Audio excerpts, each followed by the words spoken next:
Hello Minecrafters, I am JBK and I'm going to give you a tutorial on how to set up a Minecraft Bukkit server. For those of you that don't know, a Bukkit server is pretty much the same thing as a normal Minecraft server, except it allows you to install mods very simply. So I don't understand why you would not use a Bukkit server. I mean, there's really no reason that I can think of. So yeah, let's get started. This is going to be a thorough tutorial, so I'm going to break it into two parts. There's going to be the setting up and installing plugins, and then there's going to be port forwarding. This is going to be the setup and plugin side. So open up your internet, or just click on the link in the description and type in Bukkit, hit enter, and then type in, I'll just do it, why not? And then go to Bukkit forums, and then wait for it. It says fetching feeds right here. Wait for it to do that, and click on the highest number, and download it. This is the server software. And then to download it, you hit craftbukkit-0.1, whatever. Yeah, download that.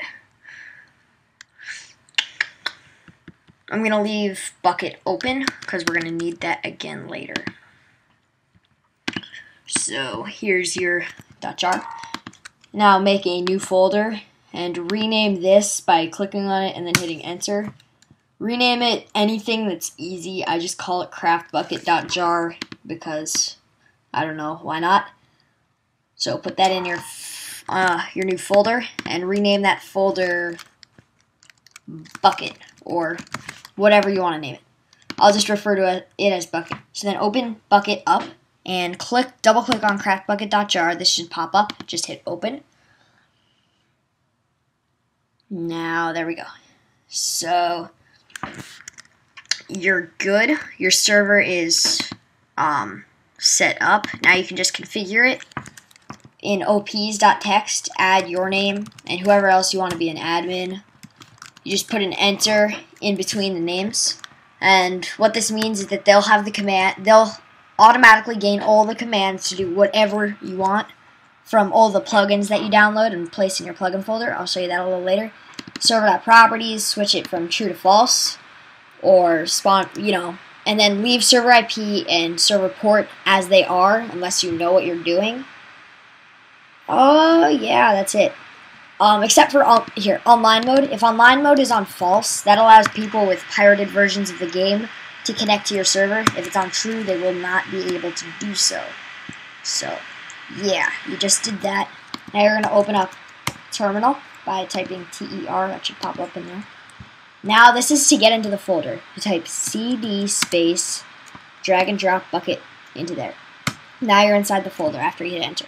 So then type Java space dash XMX 1G space dash XMS 1G space dash jar craftbukkit.jar no GUI.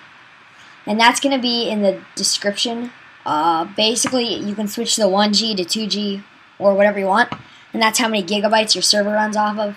1 or 2 should be fine if you have just a few friends playing with you. So, yeah. Then you're going to hit enter.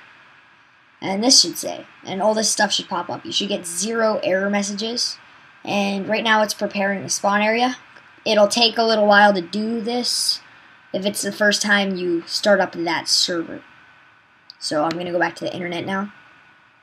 And you're going to click on Get Plugins in that Bukkit website. And in here, this is the house of almost all the plugins that they have. Let's download Essentials. So just type Essentials up there in the top. Hit enter.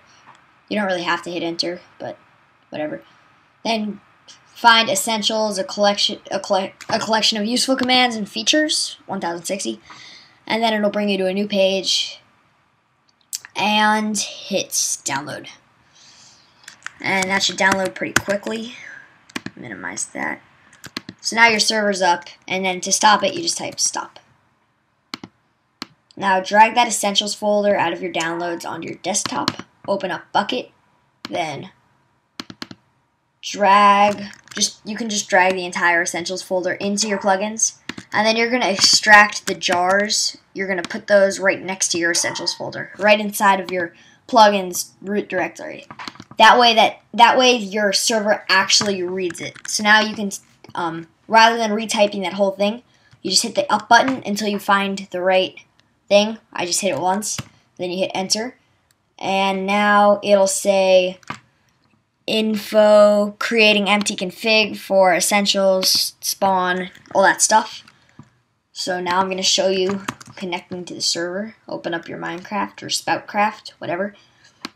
Log in, and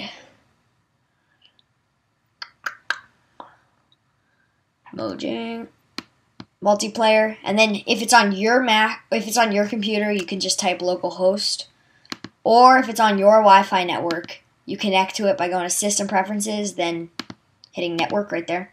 And then it'll say right there. Don't put in the last period. So 10.0.1.11. That code will only work if you're on the same Wi-Fi network as the person that has your server. Watch my port forwarding video to find out how anybody can connect to your server. So just type that in, either localhost or the other thing. Hit connect. Now I'm in. And I am an OP, so I can use my commands. And here's a command, /God. There, God mode enabled, it says. Oh, wait. Okay, there. Sorry, it's a little bit laggy right now. So now I have God mode on, so I can't take any damage. That probably would have hurt me. If I hadn't, you could do... There's so many commands with essentials. I'll just give you a few examples. And Tiach. No, yeah. That'll blow up. Holy hand grenade from Monty Python. Yeah, there's a lot of stuff with essentials. I'm just showing you that it works. No damage. So, yeah. That's good for that. Thanks for watching my video. Remember, just type stop to stop that server. Never close your terminal while the server's still running, or else some bad stuff can happen. If you have any requests for tutorial videos, I can give you a tutorial on pretty much anything you need. Mac-wise, installing mods, installing plugins, installing Itemcraft, which is a monster to some people. It was to me until I figured out how. Setting up Spoutcraft, whatever. Just post a comment. I'll read all your comments. Like, subscribe. Thanks tons for watching. Peace out.